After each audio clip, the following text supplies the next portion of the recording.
All right, everyone. So the center of this is going to be hematite, but we're going to create a protective sigil that's going to be specifically for this talisman that we're creating.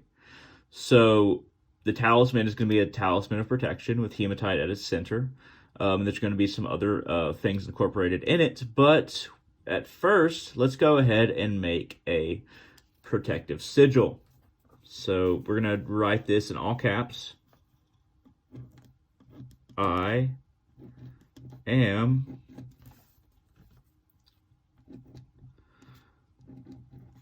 protected.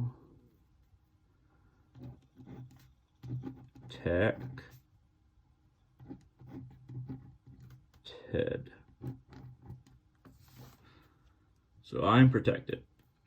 Now we're going to go ahead and get rid of AEIOUs, all vowels.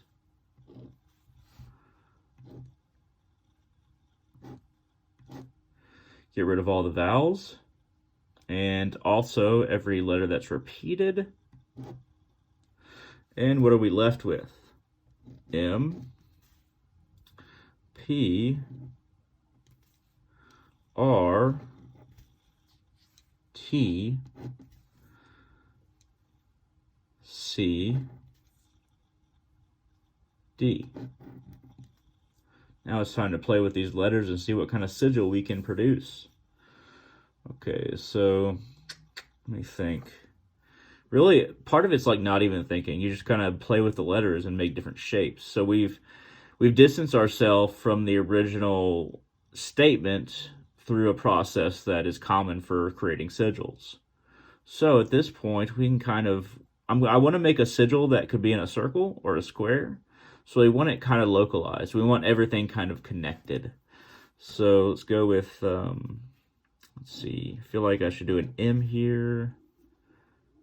And P. And we don't have to use all of these letters, by the way. But, so P can be an R as well. Then a T can be right here. C, opposite side, and D. All right, now what about this shape do I want to keep? So this shape, I really like the central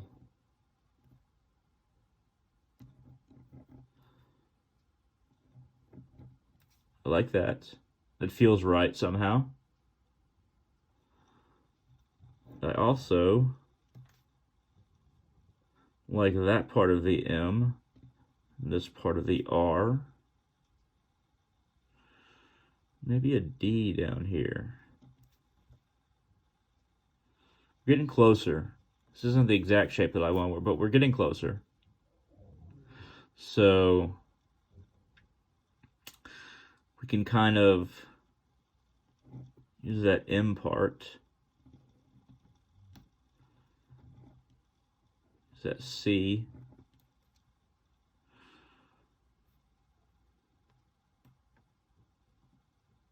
Kind of use that one limb right there. That's not bad. That's not bad. I think we need to play with it a little bit more. Maybe do something from here or from here. Let's see if we can do something with the M.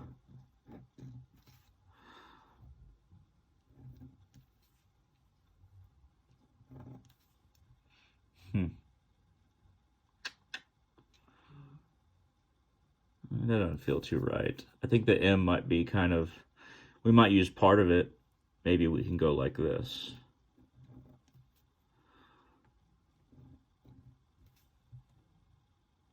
I'm liking that. I'm liking that.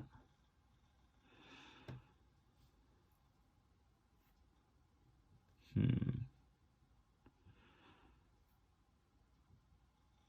a part of the T. All right, I'm going to go ahead and say, you know what? I actually do feel this right here. I like that. So it's basically this. I really like that for a protective and practical sigil.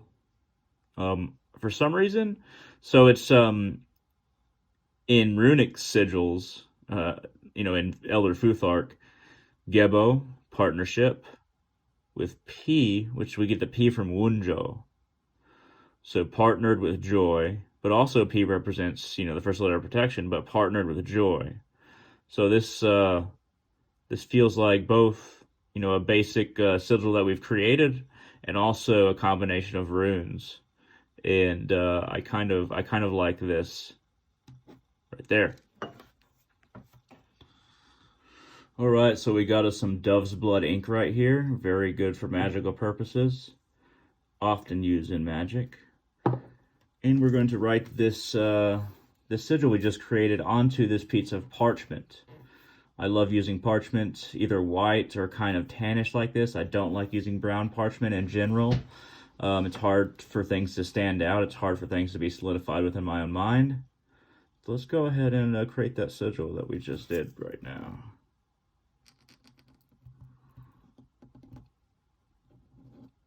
Using a red quill right now.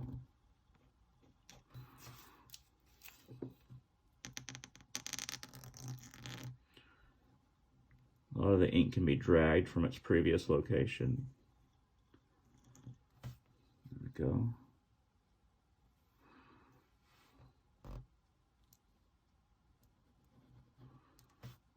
There we go.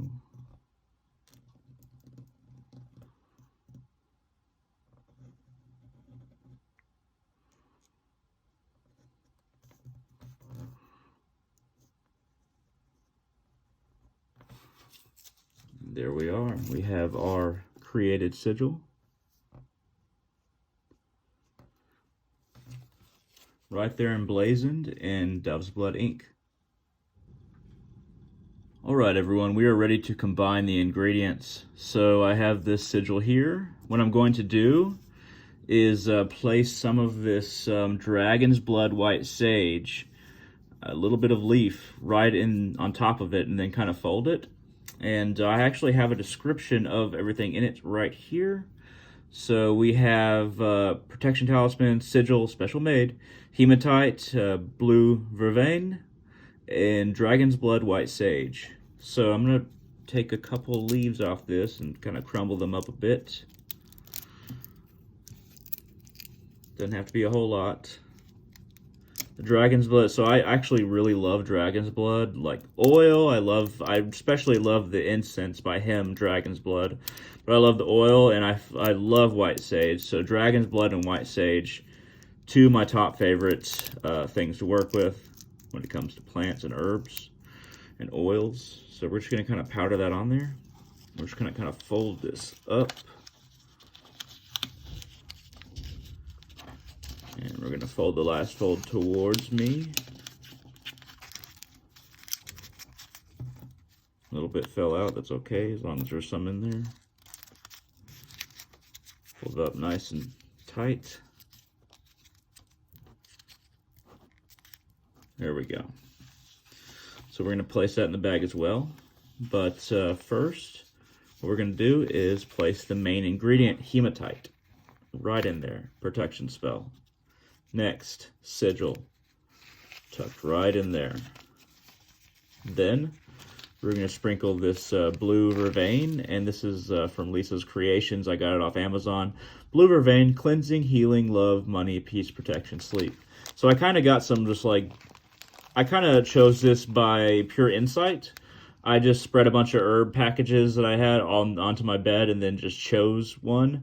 And it happened to be one that had a lot of different things that you would want to be attached to a protection talisman. So we're going to sprinkle that right in there, a good portion. You want it to be kind of soft. You want it to be kind of like a little tiny pillow.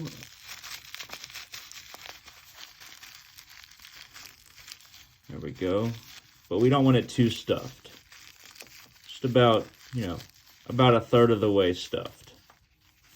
And then we close that, trapping that energy in there. We tie it nice and tight. Maybe do another knot. Nice and tight. And then we're going to attach this little, because we don't want to forget, you know, what this is or what's in here. We're going to attach this little piece of parchment to one of the strings.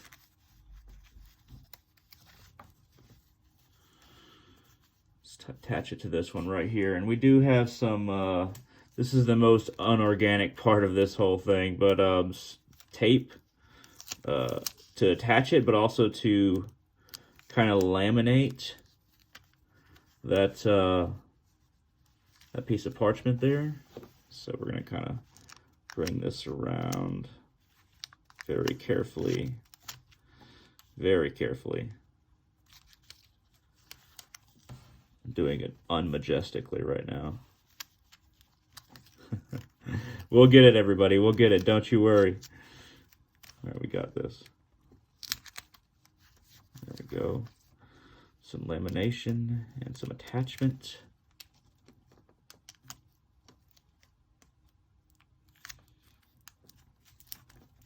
Just like that. Then, if we want to chop off some excess,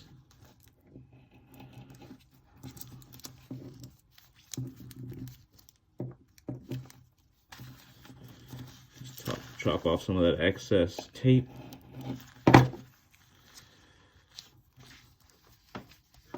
Then we have a nice laminated and produced protection talisman. Now, you might ask yourself, you know, will this remain potent for a good amount of time? Yes, it will, but only if you carry it often. A protection talisman made by you will have your specific energy, and the more you carry it, the more that can transfer to you, can be a part of you, and will be maintained by you. So the more you carry a talisman, the more you become attached to it, the more that this will benefit you. So this is kind of how you make a protection talisman, you know, very basically. Not hard, not difficult. You can use different herbs. You can use different ingredients. You can use obsidian. You can use snowflake obsidian. You don't have to use hematite. This is the first time I use hematite, but I really discovered this recently and liked how much I was connected to it, just naturally, energetically. So I chose to use that. And you know, there's plenty of other herbs you can use. You don't have to use blue vervain. You can use basil. You can use black salt. You can use sea salt. You can use angelica. It's very good for protection as well. You can use different forms of creating a sigil. This is just the really basic form. I would always recommend that you use parchment when you're writing on something as part of a talisman. But beyond that, there's plenty of ways you could do this. So if you have any questions, comments, concerns, feel free to shoot them down in the comment section below on YouTube, and I can definitely address them. But anyway, I hope that you've gained some, at least a tiny bit of insight from this, and I hope to see all of you on the channel in the future.